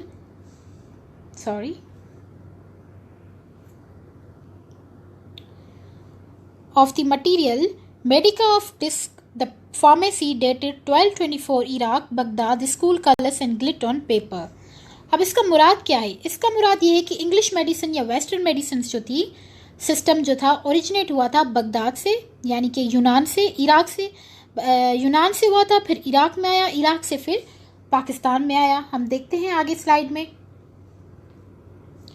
इस स्लाइड में आप देख सकते हैं कि यहाँ से यूनान में मेडिसिन का ओरिजिनेट हुआ था, फिर वहाँ से ये ट्रांसफॉर्म होके ईरान और इराक में आए, फिर आज तक जो है यहाँ पाकिस्तान में इनका यूनानी मेडिसिन सिस्टम का रोल चल रहा है। इस शेप में आप देख सकते हैं, इस मैप में आप देख सकते हैं, ठीक है। तो golden era was, scientist was थी एविसिना, जिन्होंने बुक लिखी थी कैनन ऑफ मेडिसिन। यूनानी मेडिसिन, या फिर हम लोग इसको हिकमत भी बोलें, ये जो साइंटिस्ट आपको दिख रहे हैं ये यूनानी पीरियड के नहीं हैं, बल्कि इन्होंने यूनानी मेडिसिन सिस्टम को रोल किया था, प्ले किया था ईरान और इराक में। जो पहले साइंटिस्ट थे उनका नाम था अलकिंडी, जिनकी डेट ऑफ बर्थ थी डेट ऑफ ईयर था 807 और डेट ऑफ डेथ था 873 AD, जो कि एक फिलोसोफर थे, पॉलीमेथ थे, मैथमेटिशियन थे, फिजिशियन थे, म्यूजिशियन थे। कौन कौन थे?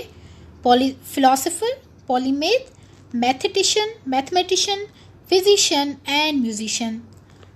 ये सारी इनकी पेंटिंग्स है, ये रियल पिक्चर्स नहीं है बल्कि इनकी पेंटिंग्स हैं।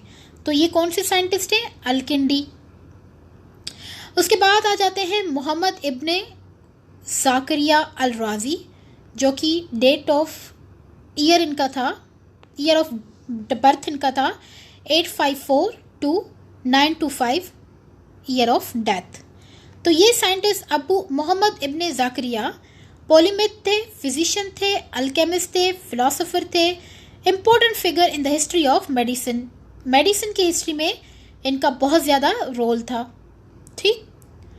उसके बाद आ जाते हैं अल फराबी, जो कि थे 872 में इनकी ईयर ऑफ बर्थ, 950 में ईयर ऑफ डेथ। तो ये साइंटिस्ट फिलोसोफर भी थे, जूरिस्ट भी थे, साइंटिस्ट भी थे, कॉस्मोलॉजिस्ट भी थे, मैथमेटिशियन भी थे, म्यूज़िक स्कॉलर भी थे और इन्होंने बहुत सारी political philosophy, metaphysics, ethics and logic भी इनको बहुत ज़्यादा नॉलेज थी इनके बारे में और उन्होंने बहुत ज़्यादा रोल प्ले किया अपने एरा में और यूनानी मेडिसिन सिस्टम में भी। उसके बाद आ जाते हैं एविसेना, जो कि हैं Ibn Sina. 980 year of birth, 1037 death of year, father of early medicine, modern medicine, aromatherapist, physician, astronomer and deep thinker. ये जो साइंटिस्ट है इनको कहा जाता है इंग्लिश में एविसेना।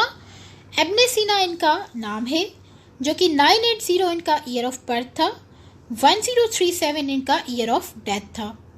ये जो है अर्ली मेडिसिन के फादर थे, फिजिशियन थे, एस्ट्रोनॉमर थे और डीप थिंकर थे। इन्होंने एक बुक भी लिखी थी, कैनन ऑफ मेडिसिन, ठीक है, जो कि एक बहुत रोल प्ले कर रहे थे यूनानी मेडिसिन सिस्टम में। उसके बाद है एविरोस इब्ने रुशद, ठीक है, इब्ने रुशद भी इनको कहा जाता है, रशद भी कहा जाता है। 1126 year of birth, 1198 year of death. Polymath भी थे, फिलोसोफर भी थे, मैथमेटिशियन भी थे, फिजिशियन भी थे, एस्ट्रोनॉमर भी थे।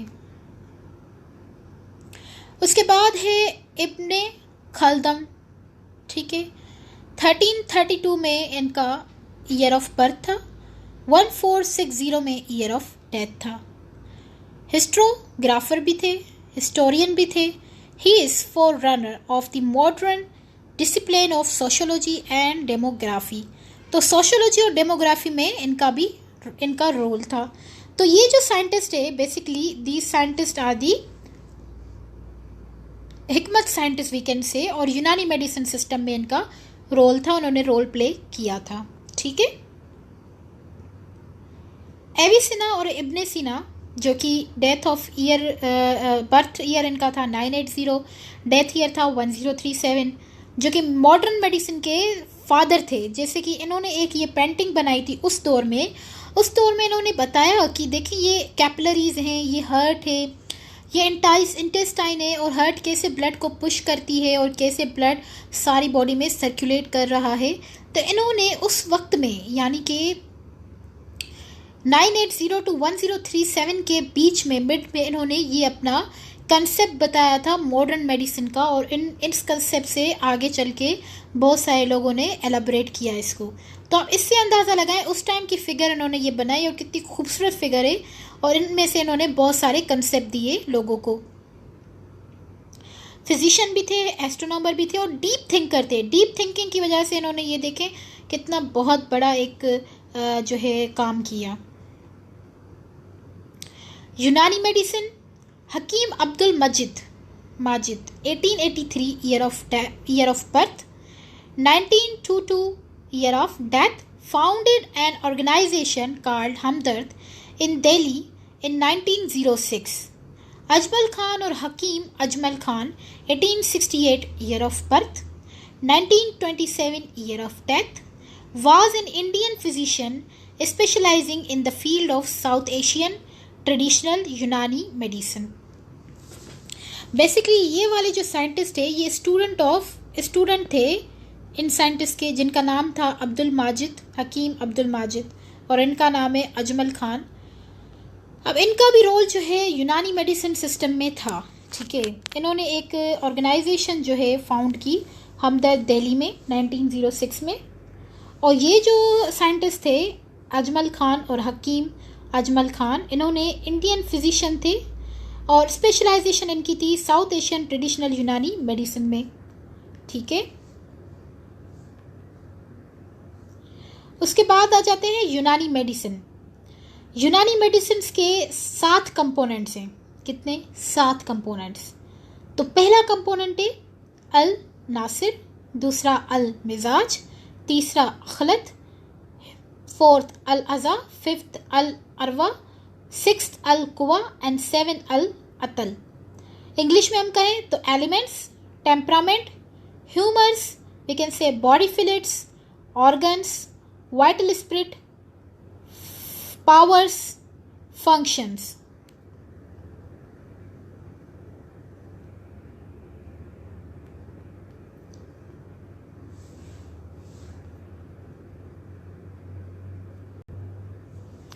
तो यूनानी सिस्टम इन्वॉल्व, अब यूनानी सिस्टम क्या क्या इन्वॉल्व करता है?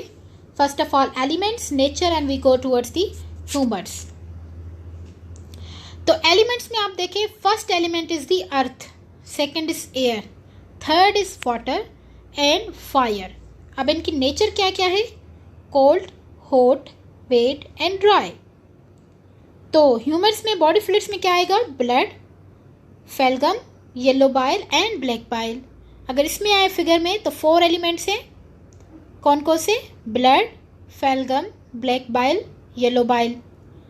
तो हॉट एंड वेट के बीच में क्या आ जाता है? ब्लड, ठीक है। उसके बाद वेट और कोल्ड के बीच में आ जाता है फेल्गम, कोल्ड और ड्राई के बीच में आ जाता है ब्लैक बाइल, ड्राई और हॉट के बीच में आ जाता है येलो बाइल। तो ये 4 एलिमेंट्स हैं जिनकी नेचर और ह्यूमर जो है इनसे बनता है। जैसे कि अगर वेट और कोल्ड के, अगर वेट देखा जाए और कोल्ड देखा जाए नेचर, यानी कि तो इनके बीच में फेल्गम है, यानी कि बलगम ज़्यादा पैदा होगा, स्प्यूटम वी कैन से। अगर ड्राई और कोल्ड मतलब इन्वायरमेंट हो तो ब्लैक बाइल ज़्यादा होगा, ड्राई और हॉट इन्वायरमेंट हो तो येलो बाइल होगा, और हॉट और वेट इन्वायरमेंट हो तो ब्लड। तो इनमें से हम अंदाज़ा लगा सकते हैं कि यूनानी सिस्टम जो है क्या क्या इन्वॉल्व करता है। एक तो एलिमेंट्स, नेचर एंड ह्यूमर्स, और we can say body fluid. उसके बाद हम लोग आ जाएंगे डाइजेशंस पे। डाइजेशंस असल में उनका एक डायग्नोसिस एंड ट्रीटमेंट हम कह सकते हैं कि इनसे अंदाज़ा वो लगा सकते थे, ठीक है। तो उनका फर्स्ट डाइजेशन होता था to stomach to small intestine, we call first digestion. To stomach, usable parts are acted upon digestive fluids, unusable parts go to large intestine and are emitted as excrement। अब इसका क्या मुराद है? इसका मुराद ये है कि फर्स्ट डाइजेशन में जो स्टमक है उसमें हम लोग जो फूड खाते हैं, फूड के जो इसेंशियल पार्ट्स होते हैं, यूजेबल पार्ट्स, जैसे कि कार्बोहाइड्रेट, प्रोटीन, लिपिड्स, तो ये क्या हो जाते थे? बॉडी फ्लूइड्स पे एक्ट होते थे, ठीक है। बॉडी फ्लूइड्स उनमें उन पे रोल प्ले करती थी, उनको डाइजेस्ट करती थी, उनको ब्रेक डाउन करती थी बॉडी फ्लूइड्स, और जो अनयूजेबल पार्ट्स होते थे वो लार्ज इंटेस्टाइन में जाकर एमिट आउट हो जाते थे, ठीक है। फिर आ जाते हैं to small intestine. Small intestine में क्या होता था? जो फूड जो यूजेबल होता था वो काइम बन जाता था, ठीक है। किसके साथ मिक्स होकर? डाइजेस्टिव जूसेस के साथ मिक्स होकर, या फिर फिलेट्स ऑफ मील के साथ मिक्स होकर ट्रेवल हो जाता था मेसेंट्रिक वेन से पोर्टल वेन टू लिवर। अब यहाँ पे क्या हो रहा है? स्मॉल इंटेस्टाइन में रीएब्जॉर्प्शन हो रही है, एब्जॉर्प्शन हो रही है, हम कह सकते हैं कि फूड जो काइम बन गया है वो मेसेंट्रिक वेन के थ्रू या फिर पोर्टल वेन के थ्रू जो है वो चला जाता है लिवर में, एब्जॉर्प्शन हो रही है स्मॉल इंटेस्टाइन में। यहाँ पे क्या हो रही है? सेपरेशन हो रही है यूजेबल एंड अनयूजेबल पार्ट्स की। यूजेबल पार्ट्स जो है वो फ्लूइड के साथ मिलकर एब्जॉर्प्शन में स्मॉल इंटेस्टाइन में जाएंगे, और अनयूजेबल पार्ट्स जो हैं लार्ज इंटेस्टाइन में जाकर एमिट आउट हो जाएंगे।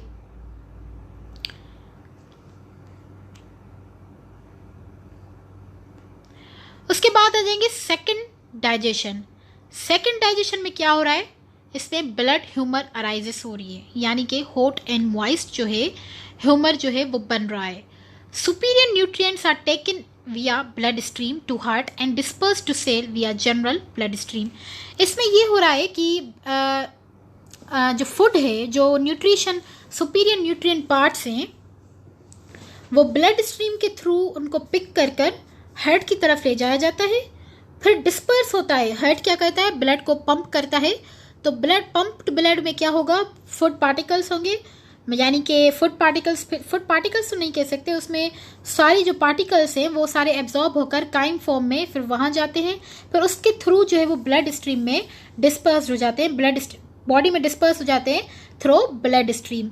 सिंपल कंसेप्ट है जो हम डाइजेशन चैप्टर में पढ़ते हैं कि सेकेंड डाइजेशन में क्या होता है, उनके पास ये होता है कि जो फूड जो एब्जॉर्ब हुआ है small intestine to liver by mesenteric vein और पोर्टल वेन, तो फिर वहाँ से वो हार्ट की तरफ जाता है, फिर हार्ट ब्लड को पंप करती है, फिर वो डिस्पर्स हो जाते हैं काइम, और फिर एनर्जी मिलती है सेल्स ऑफ द बॉडी को। अब थर्ड जनरेशन क्या है? थर्ड डाइजेशन में क्या होता है? Less choice parts become phlegm humour. जो फुट के लेस चॉइस पार्ट्स होते हैं वो फेल्गम में बन जाते हैं, ह्यूमर में बन जाते हैं। Cold and moist, normal digestion converts into mucus. जो नॉर्मल डाइजेशन हो जाती है वो म्यूकस में हो जाती है, और जो लेस चॉइसेबल पार्ट्स होते हैं वो फेल्गम यानी स्प्यूटम या फेल्गम में कन्वर्ट हो जाते हैं।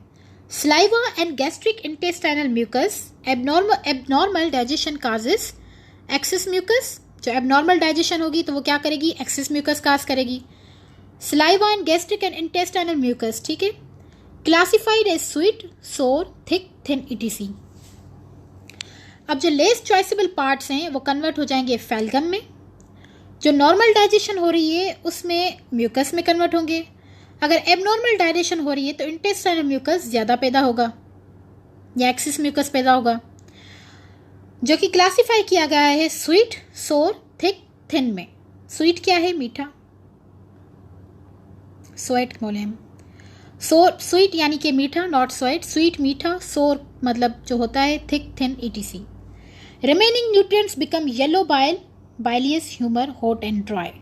जो रिमेनिंग न्यूट्रिएंट्स बच जाते हैं वो येलो बाइल में कन्वर्ट हो जाता है, जो कि कन्वर्ट होता है किस एनवायरनमेंट में, ये रहा हॉट एंड ड्राई एनवायरनमेंट में। फेल्गम ह्यूमर किस में हो रहा था, फेल्गम हो रहा था वेट एंड कोल्ड में, ठीक है। Normal bile is formed in liver, affects blood and act in a small intestine. अब जो नॉर्मल बाइल बन रहा है लिवर में, वो जो स्मॉल इंटेस्टाइन में पार्टिकल्स पड़े हुए हैं उनको वो क्या करता है, उनसे मिलकर काइम बनाता है। Abnormal humour causes destructive changes in bile. अब जो एबनॉर्मल ह्यूमर बन रहा है, बॉडी फ्लूइड बन रहा है, तो वो क्या काज करता है, बाइल में डिस्ट्रक्टिव चेंजेस लाता है। Sediment of प्रिसिपिटेट्स of digestive nutrients become, जो सेडिमेंट्स होंगे प्रिसिपिटेट्स के डाइजेस्टिव न्यूट्रिएंट में वो क्या हो जाएंगे, सेडिमेंट्स ऑफ प्रिसिपिटेंट्स, ओके, वो ब्लैक बाइल हो जाएंगे। एट्राबाइलियस ह्यूमर, कोल्ड एंड ड्राई। अब ब्लैक बाइल आप देखें कोल्ड एंड ड्राई में बन रहे हैं, ठीक। Normal humour affects spleen and blood and mixes with phlegm humour. जो नॉर्मल ह्यूमर बन रहा है वो अफेक्ट करता है स्प्लीन और ब्लड और मिक्स हो जाता है फेल्गम ह्यूमर में।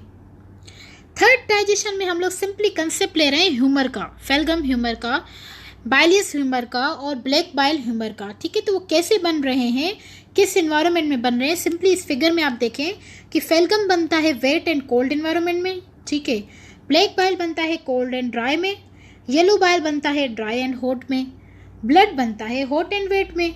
Simple concept in this slide. अब हम लोग आ जाएंगे फोर्थ डाइजेशन पे। तो फोर्थ डाइजेशन क्या होती है, fourth digestion, abnormal humour is passed out as ash और admixes with blood, humour and other humours producing morbid conditions. Fourth digestion में ये होता है कि जो एबनॉर्मल ह्यूमर बन रहा होता है वो पास हो जाता है और मिक्स होता है ब्लड ह्यूमर के साथ, एडमिक्स होता है ब्लड ह्यूमर के साथ, या फिर जो other humours in the body हैं उनके साथ मिलकर वो मॉर्बिड कंडीशन पैदा करता है, यानी कि डिजीज कंडीशन या फिर इफेक्टिव जो दूसरी मतलब एबनॉर्मल इफेक्टिव कंडीशन जो है बॉडी में क्रिएट करता है। एबनॉर्मल ह्यूमर यानी कि एबनॉर्मल मीन्स के जिसमें ह्यूमर यानी कि बॉडी फ्लूइड, जो बॉडी फ्लूइड ख़राब तरीके से बन रहा है तो वो मिक्स हो जाता है body other effective other healthy humours of the body, उनके साथ मिलकर फिर वो क्या करता है, मॉर्बिड कंडीशन पैदा करता है।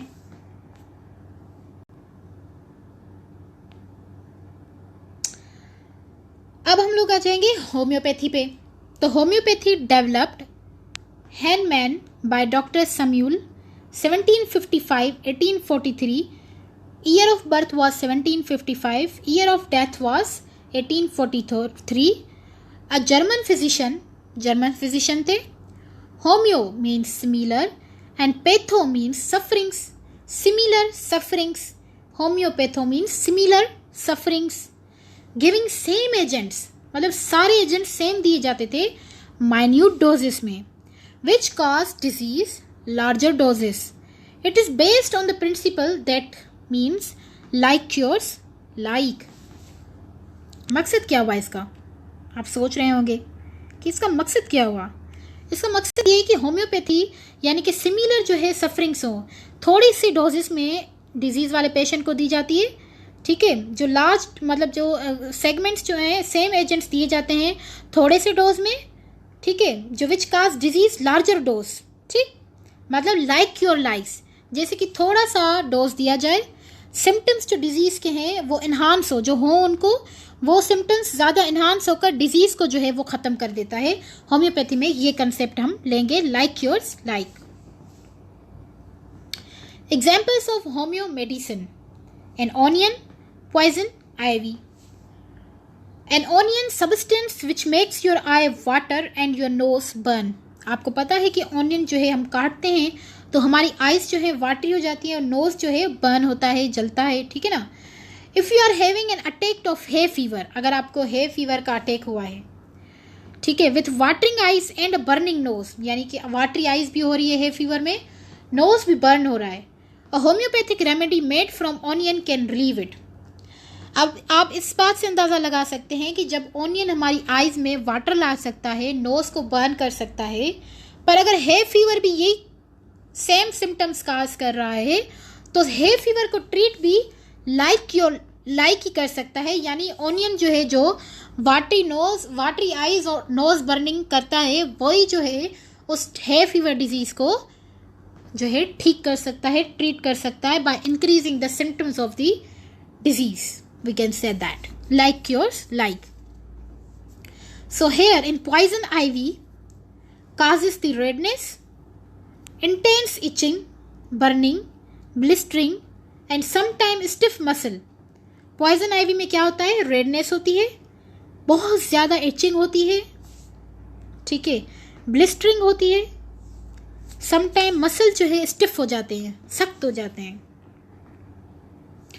Homeopathically, it has been used for everything from herbs and burns to eczema and arthritis। तो आप देख सकते हैं कि इसमें इस बंदे को ब्लिस्टर्स भी हैं, स्टिफ स्किन भी है और यहाँ पे इसको अर्थराइटिस है, वी कैन से दैट। तो इस अर्थराइटिस को ट्रीट करने के लिए क्या हम यूज़ करेंगे, हम भी इसके लिए कोई हर्ब यूज़ करेंगे जो बर्न करती है, उस सिम्टम्स को इंक्रीज करके उसको ट्रीट करती है। So weird but it works in some patients, so weird and it works in some patients।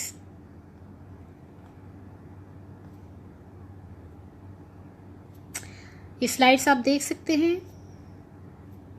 so weird but it works in some patients। अब ये जो सारा लेक्चर है मैंने आपको कहाँ कहाँ से दिया है, मैंने ये रेफरेंसेस आपको बताया है। ये मैंने लिया है Heinrich et al fundamentals of pharmacognosy and phytopharmacy 2004, Wikipedia Commons 2020, Google images using tools, option label for reuse copyright policy. ये इमेजेस, ये सारा मटेरियल जो भी है मैंने इन वेबसाइट से लिया हुआ है, ये रेफरेंस है सारी स्लाइड्स का, ठीक है। तो आप लोगों को ये स्लाइड समझी होंगी। Because my teacher believed in me, I never gave up. Now I'm flying towards my dream. So this is a little quotation from my side. You have to subscribe my channel and press the bell icon. Because pressing the bell icon, my every video notification will come to you and you will have to watch my video. Because all videos are related with the medicine, related with the health, related with the fashion, related with the food and everything you can watch in my channel. So this is me giving you a smiley face। So आप अपनी मुझे दुआओं में याद रखिएगा। मैं भी आपके लिए बहुत सारी दुआएं करती हूँ कि हर इंसान जो भी यहाँ पे रह रहा है, सबकी सेहत जो है अल्लाह पाक ठीक करे और सबके माँ बाप को बड़ी सी उम्र दे, आमीन सुम्मा आमीन। मेरे चैनल में जो भी लोग न्यू देख रहे हैं अभी, काइंडली मेरे चैनल को ज़रूर सब्सक्राइब करें, बिकॉज़ आई नीड मोटिवेशन। अगर आप मुझे बूस्ट नहीं करेंगे, अगर आप मुझे सपोर्ट नहीं करेंगे तो I will be demotivated. But again मैं ये कहूँगी कि I will not give up, because my teacher believe in me, so I have to never give up. Now I am flying towards my dream. So अपना ख्याल रखिएगा बहुत सारा। मिलते हैं अपनी नेक्स्ट वीडियो में जो कि बहुत ही इन्फॉर्मेटिव वीडियो होगी आप लोगों के लिए। तो अल्लाह हाफिज़।